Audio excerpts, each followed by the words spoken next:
Dear student, आपको पता है आईएफएमएस के अंदर जो हमने फाइनेंशियल इंस्टीट्यूशन पढ़ा था और उसमें आपको बोला था कि जो अपना बैंकिंग फाइनेंशियल इंस्टीट्यूशन है उसमें हम पढ़ेंगे टाइप्स ऑफ बैंक्स। तो टाइप ऑफ बैंक लेक्चर में हम आ गए हैं। टाइप ऑफ बैंक्स के अंदर हम देखें तो बैंक का क्लासिफिकेशन दिया है। पहला दिया on the basis of RBI schedule. इसमें शेड्यूल बैंक और नॉन शेड्यूल बैंक बताए हैं। आरबीआई जो है, आरबीआई का एक्ट 1934 में आया था, लेकिन आरबीआई ने अपना वर्किंग जो शुरू किया था 1935 से। तो उसने बताया था शेड्यूल बैंक होते हैं और नॉन शेड्यूल बैंक होते हैं। फिर सेकंड आएगा आपका on the basis of ownership. इसमें हम पढ़ेंगे ओनरशिप के बेसिस पर टाइप ऑफ बैंक के, जैसे पब्लिक बैंक है जिसको हम गवर्नमेंट बैंक बोलते हैं, प्राइवेट बैंक हैं, फिर आपके कोऑपरेटिव बैंक हैं। फिर जब हम ओनरशिप के बेस पर हम पूरा कर लेंगे तो जो नेक्स्ट आएगा अपना टाइप ऑफ बैंक वो आएगा on the basis of domicile. उसमें हम पढ़ेंगे डोमेस्टिक बैंक और फॉरेन बैंक। और लास्ट जो अपना बेसिस रहेगा on the basis of function, उसमें हम पढ़ेंगे commercial bank, industrial bank, agriculture bank और आपका एक्सचेंज बैंक और सेंट्रल बैंक। तो हम बढ़ते हैं।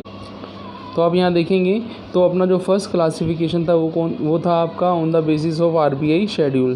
तो उसमें शेड्यूल बैंक और नॉन शेड्यूल बैंक हैं। शेड्यूल बैंक वो होते हैं जो आरबीआई के शेड्यूल के अंदर मेंशन है, और नॉन शेड्यूल बैंक वो होते हैं जो आरबीआई के शेड्यूल के अंदर मेंशन नहीं होते। और जो हम ओनरशिप के बेस पर हम बात कर रहे हैं, जो ओनरशिप के बेसिस पर पहला है पब्लिक सेक्टर बैंक। वो बैंक जो गवर्नमेंट बैंक कहलाते हैं। आपने देखा होगा कि जो नेशनलाइजेशन हमने पहले पढ़ा था कि जो बैंकों का नेशनलाइजेशन हुआ था 1969 में हुआ था और 1918 में हुआ था। तो उसके बाद जो इफेक्टिव बैंक थे, पहले 14 बैंकों का हुआ था, फिर आपके 6 बैंकों का हुआ था। तो टोटल कितने बैंक थे?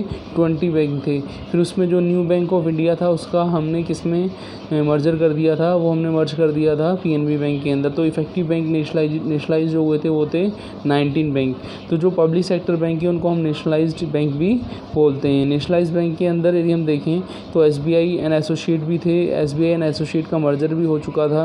पर एसबीआई बैंक के जो एसोसिएट थे उसका हम शॉर्टकट बोलते हैं आपका बीजेपी और एचएमटी। बीजेपी का मतलब ये हुआ State Bank of Bikaner and Jaipur. H का मतलब है स्टेट बैंक ऑफ हैदराबाद।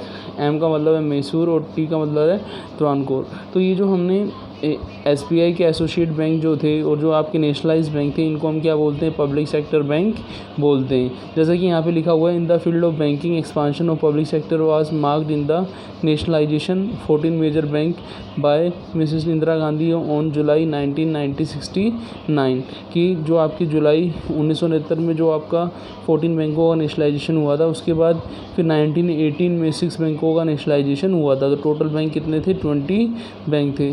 और जो 6 बैंकों का नेशनलाइजेशन हुआ था उसमें उनकी डिपॉजिट्स कितनी थी? 20 करोड़ एंड मोर थी। फिर जो आपके 19 बैंक थे उसके बाद आपका जो न्यू बैंक ऑफ इंडिया था उसका 1993 में पीएनबी में मर्जर कर दिया। तो जो घट के कितने बैंक हो गए थे? 9 हो गए थे। इसके बाद हमने स्टेट बैंक ऑफ इंडिया को पढ़ा कि स्टेट बैंक जो थे उसके 7 सब्सिडरी थे और जो जिनका नेशनलाइजेशन हो चुका था और बाद में उन्हें मर्ज भी कर दिया गया। तो ये पब्लिक सेक्टर के बैंक है। फिर हम बात करेंगे पब्लिक सेक्टर के बैंक के बाद फिर आता है अपना प्राइवेट सेक्टर के बैंक। प्राइवेट सेक्टर का बैंक मतलब समझ रहे हैं, जैसे आपका वो बैंक जो प्राइवेट इंडिविजुअल और कॉरपोरेशन में जिसका शेयर है मोर देन 51%, वो प्राइवेट सेक्टर के बैंक कहलाते हैं। जैसे कि हम देखें अपने इंडिया के अंदर जो आपका आईसीआईसीआई एचडीएफसी बैंक है। आईसीआईसीआई आपका industrial credit and corporation of India. HDFC है हाउसिंग डेवलपमेंट फाइनेंस कॉरपोरेशन। तो ये जो एक्सिस बैंक है, ये सब कौन से बैंक हैं? ये आपके प्राइवेट सेक्टर के बैंक हैं। फिर हम बात करेंगे कोऑपरेटिव बैंक के। कोऑपरेटिव बैंक वो होते हैं जो किसी डिस्ट्रिक्ट लेवल पर या स्टेट लेवल पर कोऑपरेटिव सोसाइटी की फॉर्म में एज ए हेल्प करते हैं। इनका कोऑपरेटिव सोसाइटी एक्ट के अंदर रजिस्ट्रेशन होता है। अब कोऑपरेटिव बैंक की यदि हम फीचर्स देखें तो वही बैंक होते हैं जो बैंकों में लोगों के हेल्प के लिए होते हैं और इकोनॉमिक डेवलपमेंट में इक्वलिटी लाते हैं। तो इसके बाद जो हम आगे देखेंगे वो क्या कहलाएंगे आगे कोऑपरेटिव बैंक के फीचर्स, जैसे प्रिंसिपल ऑफ कोऑपरेशन के बेस पर, इक्वलिटी के बेस पर ये काम करते हैं। कोऑपरेटिव बैंक जो होते हैं विलेज लेवल पर होते हैं जिनको प्राइमरी एग्रीकल्चर सोसाइटी बोलते हैं। डिस्ट्रिक्ट लेवल पर सेंट्रल कोऑपरेटिव बैंक होते हैं और स्टेट लेवल पर स्टेट कोऑपरेटिव बैंक होते हैं।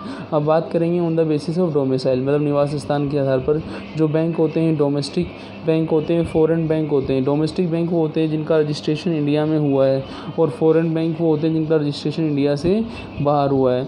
फिर हम देखेंगे on the basis of function. On the basis of function पहला आता है कॉमर्शियल बैंक, फिर आता है इंडस्ट्रियल बैंक, फिर आता है एग्रीकल्चर, फिर एक्सचेंज बैंक, फिर सेंट्रल बैंक। कॉमर्शियल बैंक का मतलब जो अपने नेशनलाइज्ड बैंक थे, चाहे वो पब्लिक सेक्टर के हों चाहे प्राइवेट सेक्टर के हों, वो आपके कॉमर्शियल बैंक कहलाते हैं।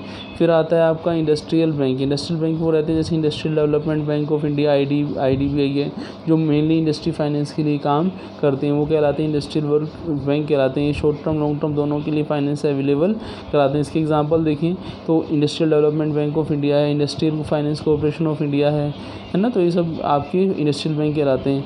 फिर हम बात करेंगे एग्रीकल्चर बैंक की। एग्रीकल्चर बैंक वो होते हैं जैसे आपने देखा होगा अपने इंडिया के अंदर जो नाबार्ड है, national agriculture bank for agriculture rural development जो है आपका नाबार्ड जो है एक सबसे प्राइम जो है जो कंट्रोल करती है एग्रीकल्चर बैंकों को, शॉर्ट टर्म और लॉन्ग टर्म दोनों तरीके के क्रेडिट अवेलेबल कराती है। जैसे हमने आगे पहले भी पढ़ा था कि जैसे कोऑपरेटिव बैंक होते हैं विलेज लेवल पर, डिस्ट्रिक्ट लेवल पर, ऐसे ये बैंक भी काम करते हैं। फिर आता है अपना एक्सचेंज बैंक। एक्सचेंज बैंक वो होते हैं जो फॉरेन एक्सचेंज के अंदर डील करते हैं। फॉरेन एक्सचेंज का मतलब ये हुआ कि एक देश की करेंसी को दूसरे देश की करेंसी में चेंज करना, वो कहलाते हैं आपके एक्सचेंज बैंक कहलाते हैं।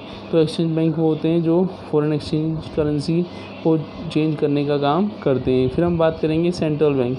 सेंट्रल बैंक वो होता है जिसको हम नेशनल बैंक, नेशन का बैंक भी बोलते हैं, जिसका जो प्राइम वो होती है अथॉरिटी जो कंट्रोल करती है किसको, बैंकिंग, जो फाइनेंशियल इंस्टीट्यूशन के अंदर बैंकिंग इंस्टीट्यूशन है उनको कंट्रोल करती है। भारत के अंदर इसका काम जो करती है वो रिज़र्व बैंक ऑफ इंडिया करती है। रिज़र्व बैंक ऑफ इंडिया के कुछ बैंक इंपॉर्टेंट फंक्शन हो, जैसे important function of central bank are as follow, important function of RBI are as follow. कौन कौन से? It acts as a banker to the government of the country. It also act as a agent and finance advisor to the government of country. It has monopoly to issue currency of country. It has lender to the last resort. It has act as a clearing house and keeps cash reserve for commercial bank. तो central bank जो रहते हैं उसके functions जो होते हैं, चाहे वो गवर्नमेंट के बैंकर के रूप में काम करना, चाहे गवर्नमेंट को एडवाइस करना, चाहे करेंसी इशू करना, तो ये सब चीज़ें कौन करता है? देश का जो सेंट्रल बैंक होता है, जैसे भारत के अंदर जो RBI है, रिजर्व बैंक ऑफ इंडिया, वो करता है। तो इस लेक्चर के अंदर हमने यही पढ़ा कि बैंकिंग इंस्टीट्यूशन के अंदर बैंक्स के कौन कौन से टाइप हैं। हमने डिफरेंट क्लासिफिकेशन पढ़े बैंक को, उनको समझा। मिलेंगे हम नेक्स्ट वीडियो में, उसके अंदर हम नेक्स्ट टॉपिक पढ़ेंगे फाइनेंशियल इंस्टीट्यूशन के अंदर। जैसे आपने यहाँ बैंकिंग को पढ़ा, वहाँ हम शुरू करेंगे नॉन बैंकिंग। थैंक्स।